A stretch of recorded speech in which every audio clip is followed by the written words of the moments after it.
punch, gives more flavor. That's what I like. So it's a style thing too. So the most important thing is how well your wood's seasoned. Then the next thing is what type. Okay, and some types are better than others. Think about it this: you've got all this wood.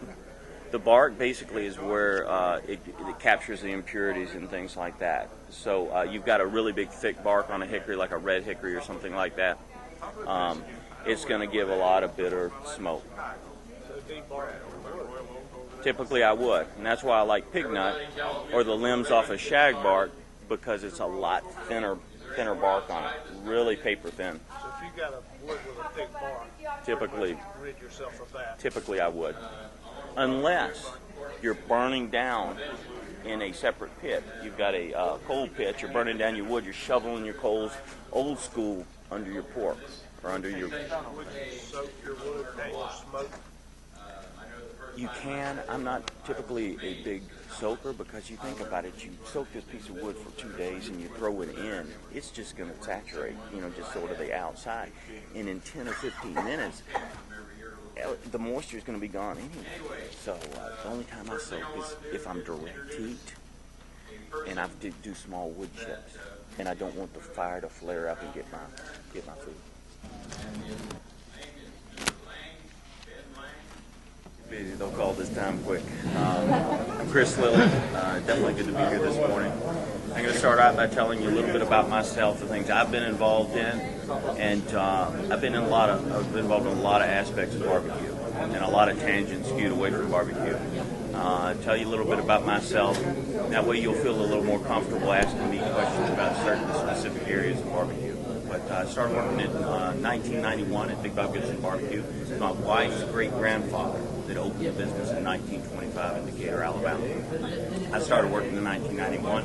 Immediately, not only started learning how to cook in the pit, because that's where I started. I started in the pit room every morning at 6 a.m. So my mornings were in the pit room. My afternoons were preparing to open up another restaurant in Decatur, Alabama. We opened up our second restaurant in 1992. So it definitely was involved in getting that restaurant up and going. So have experience opening a restaurant. Later on, let's talk a little bit more about the restaurants. I have 2 locations in Decatur, Alabama. I did also do a franchise, and that is from scratch as well. So definitely have experience developing an operation manual, working with lawyers to get a franchise up and running. Okay, our franchise is in Monroe, North Carolina. It's been open for 5 years. Catering. We do an extensive amount of catering. In 1996, we got our first pull-behind trailer, barbecue trailer. We did that because Decatur is on the Tennessee River in I-65, and we've got a huge amount of industry. We've got Boeing, 3M, Champion, Saginaw, which is American Motors. So we've got a lot of industry around the river and down the interstate. We wanted to take advantage of that. We did that by getting a pull-behind rig. We're already doing deliveries, but we wanted to expand that into company picnics and things like that. So, annually we do events for 3,500 people, 5,000 people, 8,000 people. So we definitely have experience doing not only small caterings, but larger caterings as well. In, I think it was about 1997, we decided to bottle our sauces.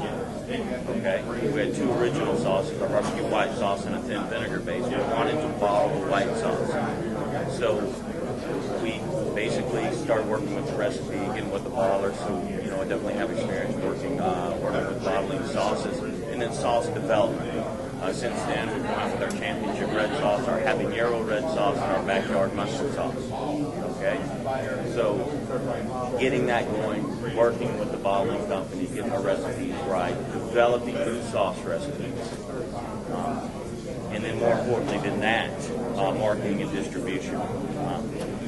I worked probably for 2.5 years getting our product out in our region. When I turned it over to a distributor, we were already in 4 Walmart warehouses. We're in all the Kroger's and Food Worlds and Piggly Wigglies and a lot of your independents in our North Alabama region, in parts of Tennessee and parts in Mississippi, and then down probably about halfway down the state. We're doing the direct store delivery, and then we're shipping straight to the warehouses as well. So getting that going, getting that set up, and getting it to a point where it's attractive enough where somebody comes in and wants to take over your distribution. We definitely work through that. Cooking contests. I did my first cooking contest in I think it was the end of 1996 into 1997 is when we did the contest. We did that as an afterthought to get our name out, so all these companies around Decatur would see that we have this big cooking rig and we could get some jobs out of it. It turned into a hobby pretty quick. In 1997, we got invited to Memphis in May World Championship because of the contest. Qualified. Since then, we've been very successful in the competitions. Won Memphis the Grand Championship in Memphis twice. We won shoulders at MIM 6 times. But shoulders, although you can look at it as our specialty, because we won at the American Royal with shoulders and also Jack Daniels. We do very well with other categories as well. Brisket, we won at the American Royal. Chicken, we won at the American Royal. Ribs, we won at the Houston Livestock and Rodeo Show. If you've never been there, you've got to go there at least once in your life. But it won the American Royal Invitational as well. So we've had a really good track record in competitive cooking. That actually gave me a platform to work off of to pull down publicity for the restaurant. Okay, that's what got us our first gig on television. Okay, what you want to keep in mind doing something like that is you want one thing to roll into the next. You want one television show to roll into a magazine. That magazine to roll into a catering gig. So that's what you want to be prepared for. Everything you do, every catering you go to, you want to get another catering. And that's sort of how it snowballed for us. One television show led to another, and now we've done so much television. We've done stage show probably, 9 or 10 times. Paula Dean, Bobby Flay, Good Morning America, Martha Stewart, Regis and Callie. We've done a lot in television. Also, the gentleman beside me, John Marcus, great guy. If you get a chance, go visit his table. But he is a writer, comedy writer. He was the head writer for the Cosby Show and shows like that. Well, I got together with Mark, met him on the streets in New York at 4 in the morning. And I was working my pit, and he was a barbecue enthusiast, and he was just down there at the Big Apple Barbecue Block Party helping out, just, hanging out, working a pit right beside me. We got to talking. And I said, John, let's do a television show together. And we did All-Star Barbecue Showdown on the OLN channel, and then next year we did Barbecue Championship Series on Versus. So that was interesting to me because it was sort of a new aspect. I was executive producer and host the first season, and then I enjoyed the backstage so much and learning television. The second season opted just to go with the hosting, or not the hosting role, but the executive producer role. So a lot of television background. A lot of experience looking at tapes, audition tapes, making audition tapes, and things like that. So I can help you out there. John is a great guy too. You got to check him out next door. So a lot of catering or a lot of television. Once you start doing television, you start getting a lot of corporate opportunities. National spokesperson for Kings for Charcoal. I have been for 6 years. Do a lot of consulting with them. Work with companies like National Pork Board, NASCAR. I'm starting to do private caterings for them. Consulting for KC Masterpiece. Recipe development for Kingsford and KC Masterpiece and Cattleman's and the Pork Board. So I do a lot of corporate work, a lot of corporate travel right now. Basically right now, I'm running restaurants and I'm just traveling around the country to really cool places, meeting cool people, teaching, preaching, the word of barbecue, talking about it. it's more than any barbecue boy from Alabama can hope for. I'll tell you that. And that's where I am right now. I've cooked with people such as Paula Dean and Emerald Lagasse and Bobby Flay. Cooked at the James Beard Foundation twice. I do events like South Beach Wine and Food Festival, the Aspen Wine and Food Festival, Big Apple Barbecue Block Party.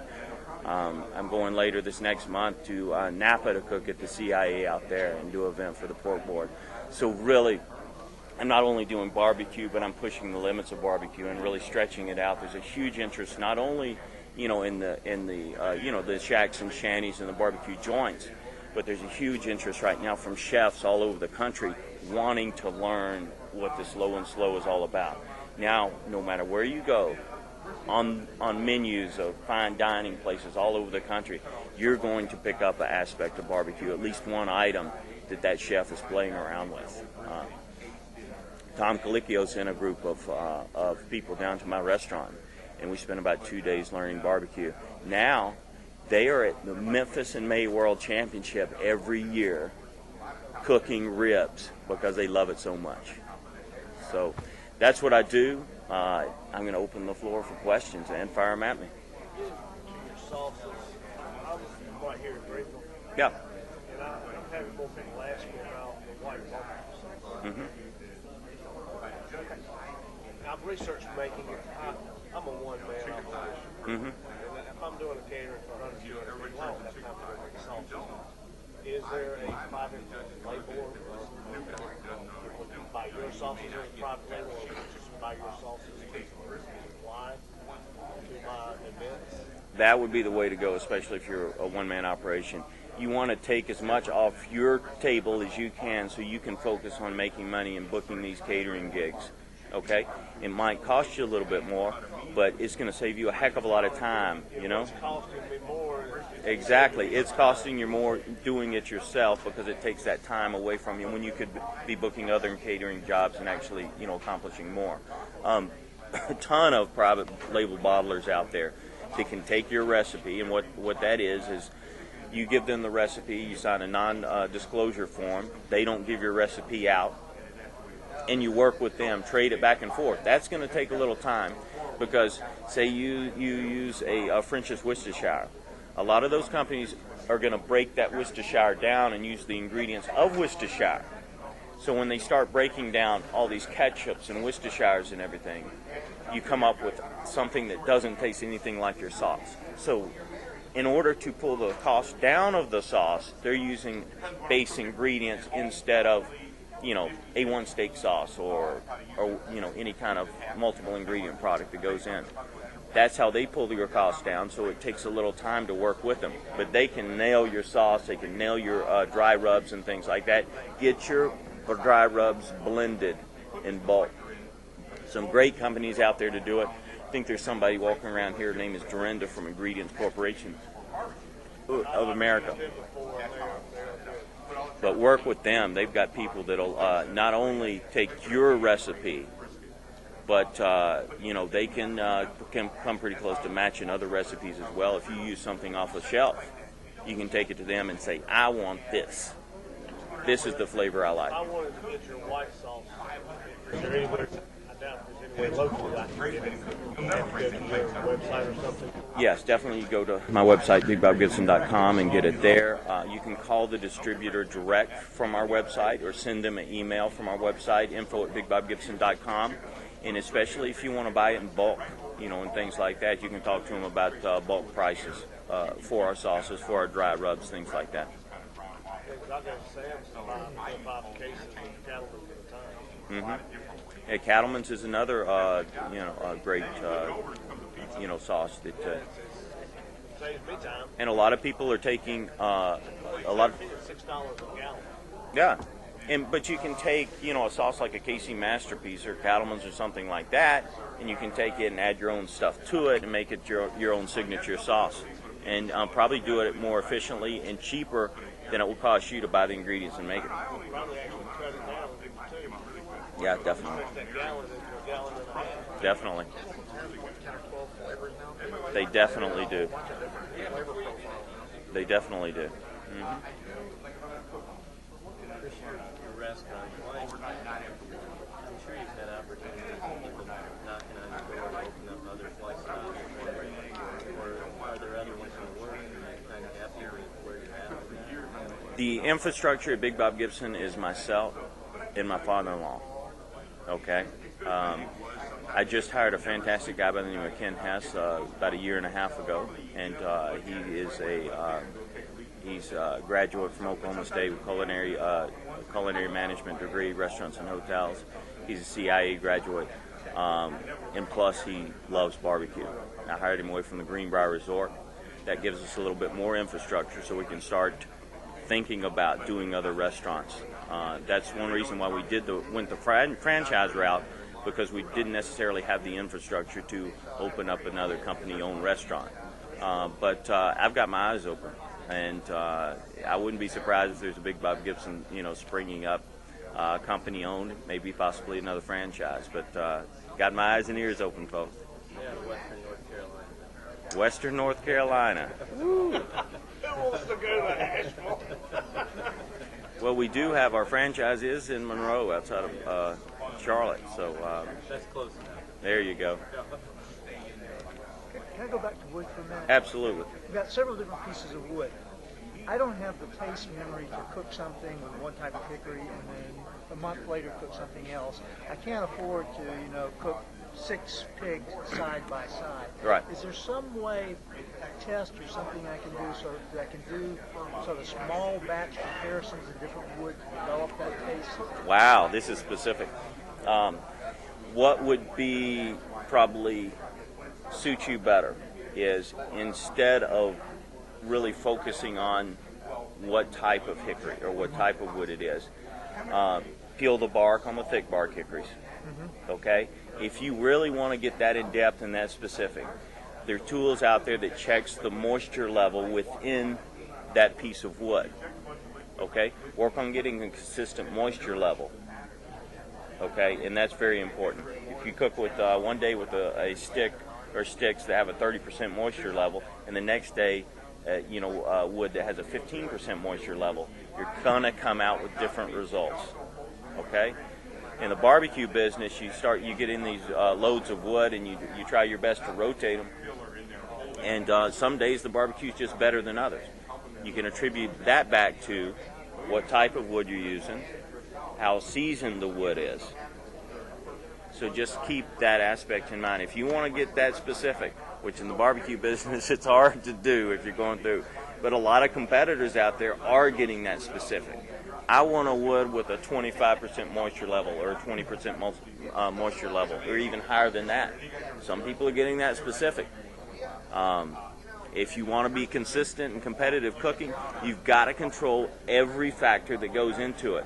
And there's some teams that look at everything, including the moisture content of the wood. Tell us about your cooking.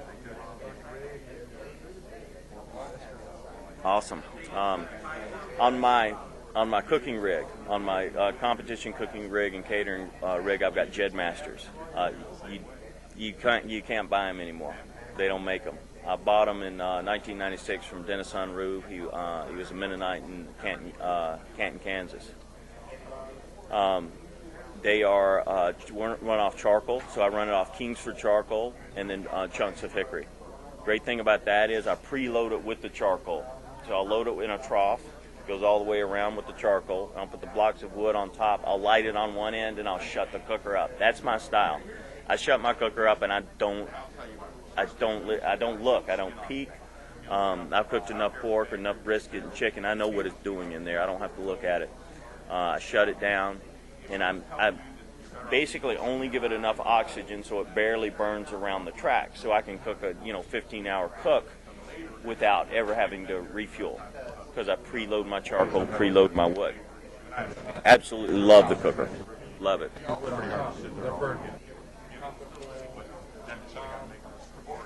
You can. It's not gonna be that big a difference. It really is. The only thing is, if you put your wood on top and you're close to your grill grate, I work on rotisserie, so I've got a rotisserie that goes around. So if you put your wood on top, in a small cooker, and you put the chunks there and you're close to your grill grate, the wood's going to catch on fire and it's going to burn your food. So in that case, you want to go wood on the bottom. So I don't think there's that much of a difference, but just know how close you are to the grill grate on that. So when you start, you don't wrap or anything. After you close the cooker, you don't wrap. I don't. In competition, I don't wrap my pork at all. It's bareback the whole time. Injection, dry rub, leave it on. When it's done, it comes off. My brisket, I'll usually wrap according to the color, and usually that's probably somewhere around 170 degrees, and then I'll wrap. I wrap flat up on my brisket because I don't want to wash away the color of the bark once I wrap it. If you flip it down in the wrap, all that jus that's created there will actually wash some of the color off of it. I put the fat down in the foil without a doubt. If I put any kind of additive to the foil, I'll put just water or beef broth or something like that. I like a really deep brisket flavor. I don't add any kind of sweeteners or anything or sauce to my brisket. The reason I like to wrap is I like to get that jus and drizzle it back over my brisket when I serve it in the restaurant and also in competition. The thing about foil is good and it holds moisture and it tenderizes.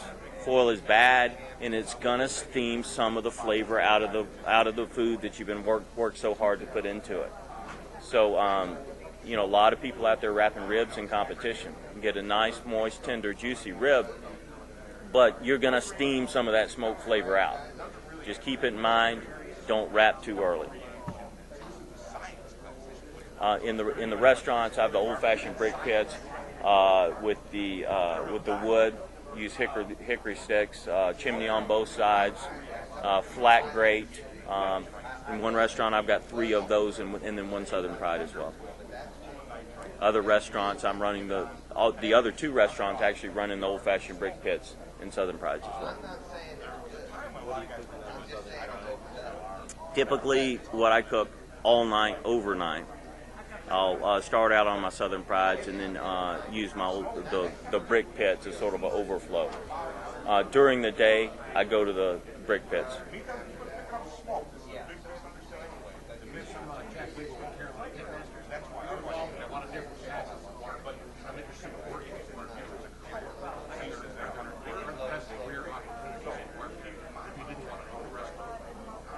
Wow,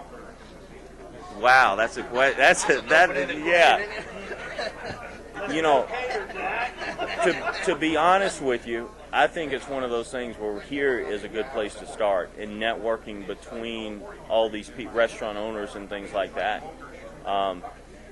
We're getting now, and we talked a little bit about fine dining, we're getting a lot of people that go through CIA and some of these culinary schools that are coming straight out of that and going straight into the barbecue business because that's their passion, that's what they love. So there's a lot of people jumping from white tablecloth to barbecue.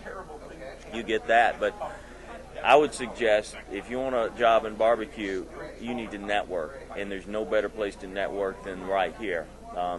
And I get people asking me all the time. I do restaurant consulting as well. So, and coming up, in my next job, I'm going to have to look, and I'm going to have to hire a pit master to run some restaurants that I'm consulting with.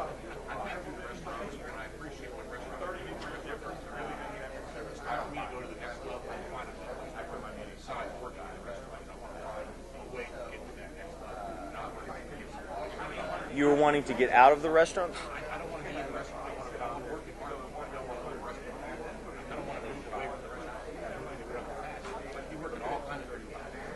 Yeah, there's a wow. Well, I mean, there's a lot of great companies out there that could use somebody with your talents. And you look at cooker manufacturing, some of the larger cooker manufacturers. There's a lot of all kind of grill equipment out there. As long as you've got the drive and can make contacts, and again, this is a great place to start.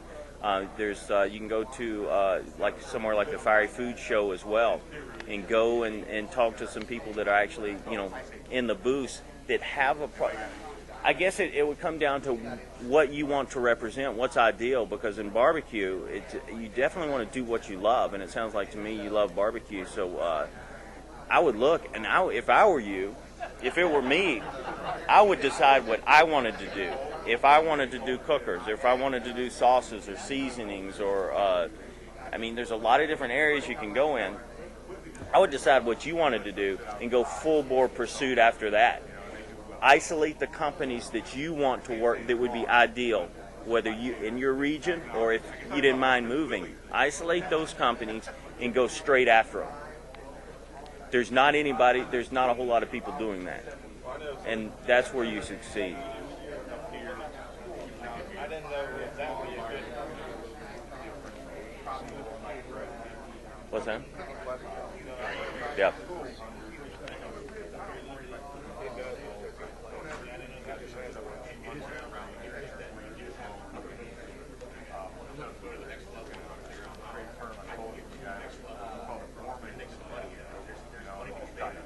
Is the next level you wanting to go to, does it involve catering, or does it just involve?